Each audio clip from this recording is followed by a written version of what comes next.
My family disowned me after my girlfriend accused me of struggle snuggling her, and now they want to reconnect. My ex-girlfriend cheated on me, and after I found out and confronted her about it, she got scared and told nearly everybody we knew that I had struggle snuggled her to cover up her cheating. I was placed in custody during the investigation, however, I was released as there was no evidence. My parents had already disowned me, and most of my friends had distanced themselves from me. I wasn't even proven innocent by a jury, so my parents still believed me to be a struggle snuggler who had gotten lucky. My best friend began to help me behind their backs, and I ran away. I had nothing to lose, as nobody liked or even approached me, and my college barred me from attending lessons, only emailing me the work and bringing me in for exams. I went as far away from that town as I could and got an apartment after working in some community jobs for some money. I managed to sort of stabilize myself. I decided to change my name after a while because I came to hate looking at it for some reason. I still don't know why. This helped me start a new slate, and I made a few new friends when I went into university. Again, I don't know why I did this. I'm still in truckloads of debt and was incredibly poor looking back. I finished my degree in teaching and moved far away to a country on the opposite side of the globe where I now live. I got a nice apartment and settled down in my new job. Eventually, I met a girl who turned out to become my now wife. Initially, I couldn't trust her. I would flinch if she tried to touch me, or I'd start fidgeting when she got close. However, after realizing how much patience she had with me, I fell head over heels for her. She eventually gave birth to my twin daughter and son, whom I adore and will defend to the edge of the universe. Her family got used to me very quickly considering I was a foreigner and not very trusted. They treated me well, and I sort of remembered how a loving family actually is. Now I'm living in a nice house with both of my children and wife, and we're very happy. That is until last night when I was playing on our PlayStation with my son while my wife and daughter were in the garden. There was a knock on the door, and lo and behold, my father was there. He smiled weakly and began to speak, but I slammed the door so hard I scared my son. I took him to his room and called for my wife to take my daughter to her bed. She was freaking out, and so was I. My father kept knocking on the door, and I just broke down in that moment. My wife comforted me, and then answered the door for me.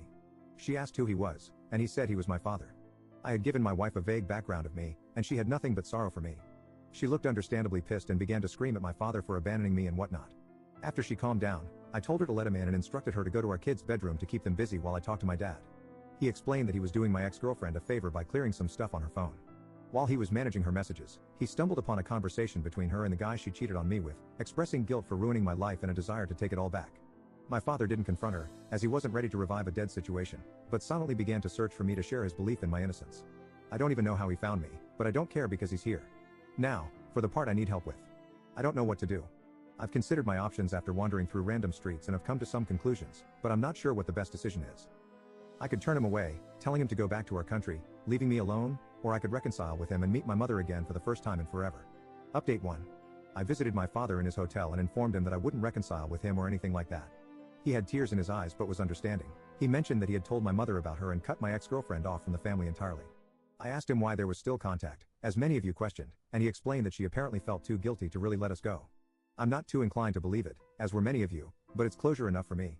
Apparently, my mother didn't take the news too well and tried to get my phone number, but my father didn't let in. Not sure what I could really trust, given that I feel most of it is just a ploy to get me back into their lives, but after they threw me out onto the streets like a rabid dog, it just makes me sick. My son did end up asking who was at the door, but I told him that it was a colleague. I plan to tell both of them what happened to me in my past when they're older or going through tough times to let them know that I understand. We're all fine. It shook me up a bit, but I hope I have my father's word on him keeping my new life a secret. Update 2. I recently had an incident with my family involving them breaking a promise. It angered me incredibly, and after a lot of thought, I decided I would face them directly. I flew back to my home country and met with everybody involved, my mom, dad, brother, and even the girl who accused me. I was nervous, of course, but I was shocked when I realized I didn't really see them as family. I recognized them, of course, but I didn't see them the way I see my wife, kids, and in-laws. My mother started by breaking into tears and trying to apologize. I just felt disgusted by it. My father comforted my mother, and my brother was the one who kept his composure and initiated the conversation. He asked me how I was doing, and I responded by telling him to cut any small talk and that this meeting was on my terms. I told all of them that I was not looking for reconciliation, and I simply wanted closure. I made sure to tell them that I would call the police should they attempt to chase me. I asked my parents why they were so quick to abandon me, even though the police said there was no proof. They explained that they made a rash decision, and seeing me in custody broke their hearts. I called them out on it since they didn't try to stick up for me or anything. Then, I asked my brother why he never contacted me. He looked surprised and said that he did, but I just ignored him all that time. Turns out, he was right. My brother had tried hundreds of times to contact me and give me money to get me off rock bottom. However, he questioned why I never answered and assumed that I hated him because of what happened. Well, as it turns out, my mother had my contacts blocked on all of her phone plans as she paid for my brother's old phone plan. So, I couldn't even receive help when I was completely lost. Then, the cherry on top, my ex. I first asked her why she actually did it. She said that she was scared of what would happen and that she never stopped loving me even throughout it all. She claimed that every session of therapy made her feel even more guilty, as she knew it was all fake.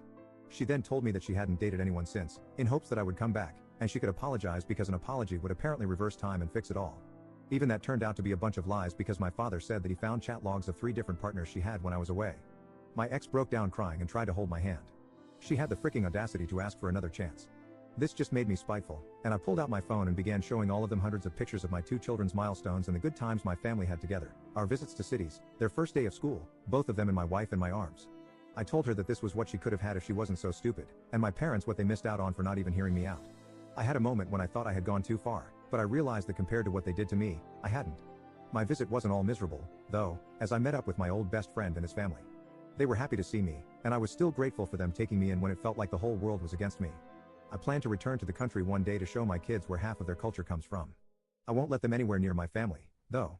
As far as I'm concerned, my only family is my wife and her family, and my kids. I'd say it went pretty well.